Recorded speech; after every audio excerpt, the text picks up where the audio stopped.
220 240 деп көрсетіп қойған. Бұны таңертең диванды жапқан кезде көрсетем. Мынандай несімен, сумкасымен күшті екен. Сыйлыққа бере беруге де болады вообще.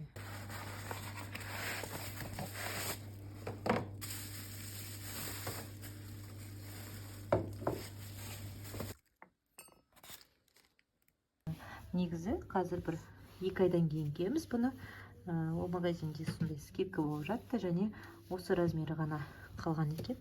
Арнайлап алып алдым.